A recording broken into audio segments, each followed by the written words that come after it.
Bismillahirrahmanirrahim. Assalamualaikum warahmatullahi wabarakatuh. Selamat pagi dan salam sejahtera untuk kita semua. Jumpa lagi dengan Ihud RC. Hari ini kami ingin membahas salah satu isu juga ya yang penting selama ini sedang didiskusikan, yaitu yang disebut dengan bank tanah. Bapak Ibu sekalian, upaya untuk mewujudkan bank tanah ini ya perlu mendapat apresiasi dari kita semua ya. Sejauh memang bank tanah ini ya diterapkan atau dilakukan dalam rangka untuk mewujudkan kehidupan masyarakat yang lebih sejahtera ya, lebih berkeadilan ya, dan lebih sehat dan produktif gitu ya. Bapak Ibu sekalian, sebelum saya bicara soal bank tanah ya sebagai salah satu lembaga yang berfungsi untuk menyediakan salah satu kebutuhan pokok ya untuk pembangunan kota berupa tanah, pertama sekali saya ingin menyampaikan terlebih dahulu ada satu isu yang barangkali perlu kita cermati ya, yaitu yang disebut dengan tata ruang. Bapak Ibu sekalian, mungkin kita sering mendengar tata ruang ya, tetapi barangkali mungkin masih belum kita sadari dengan baik ya apa sebetulnya fungsi tata ruang ya dalam rangka untuk mewujudkan pembangunan kota dan wilayah yang berkelanjutan.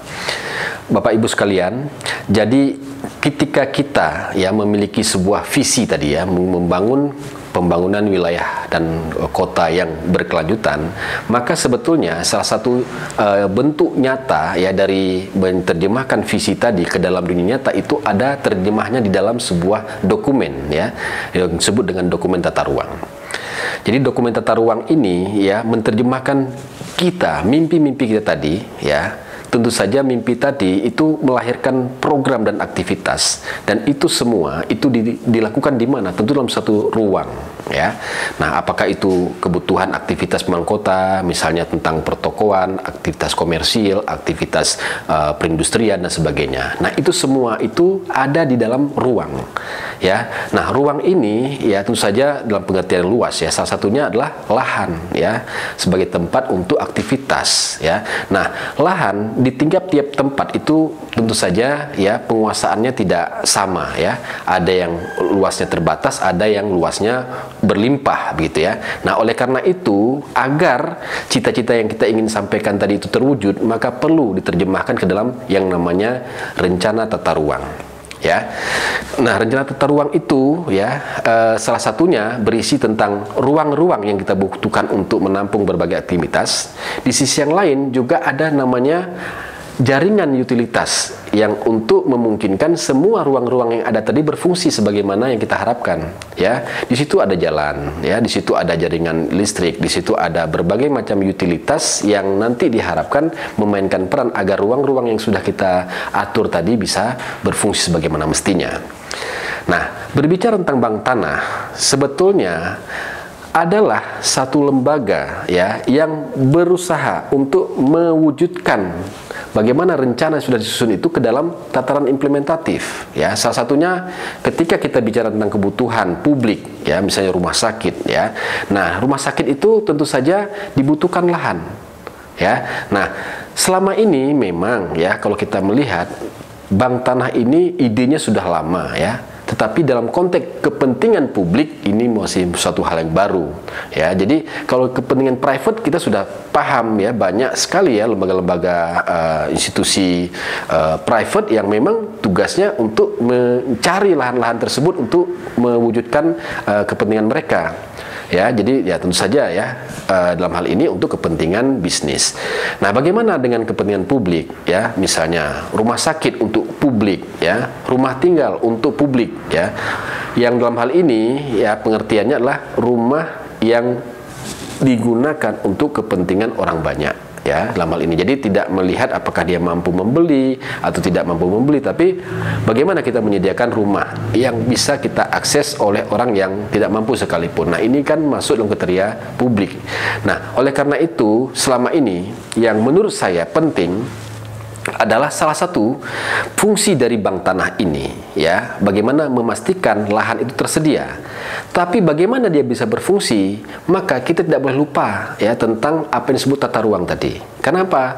Karena tata ruang itu sudah diatur ya, kemana sebetulnya kita meletakkan fungsi tentu perumahan ya, lokasi perumahan itu sudah diteliti ya.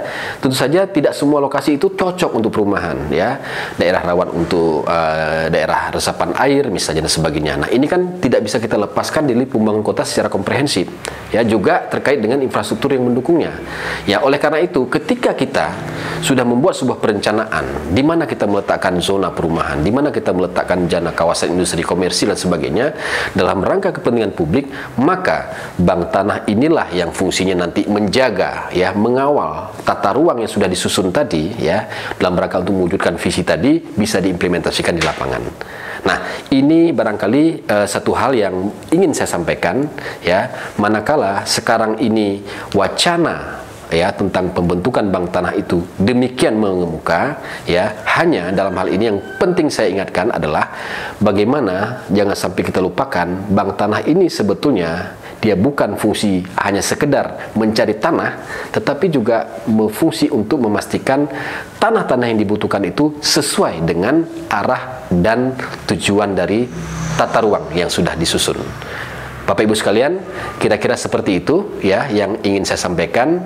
Sekali lagi, kita ingin ya kota-kota kita ya, wilayah-wilayah yang kita miliki itu kita manfaatkan sebaik mungkin. Oleh karena itu butuh perencanaan ya, tapi perencanaan itu tidak ada artinya manakala tidak kita implementasikan. Salah satu cara untuk mengimplementasikan adalah bagaimana kita memastikan ketersediaan lahan. Nah, lahan ini yang akan mengawalnya sesuai tata ruang adalah disitulah letaknya fungsi dari bank tanah. Saya pikir demikian ya, manakala memang ingin ya pemerintah mewujudkan bank tanah di masa yang akan datang, tetapi selalulah ingat bahwa kita semua harusnya terbimbing, terarahkan. Siapa yang membimbing adalah rencana tata ruang. Demikian dari saya. Mohon maaf kalau ada yang kurang berkenan. Mudah-mudahan bermanfaat. Assalamualaikum warahmatullahi wabarakatuh. IHUD RC bersama membangun sesama.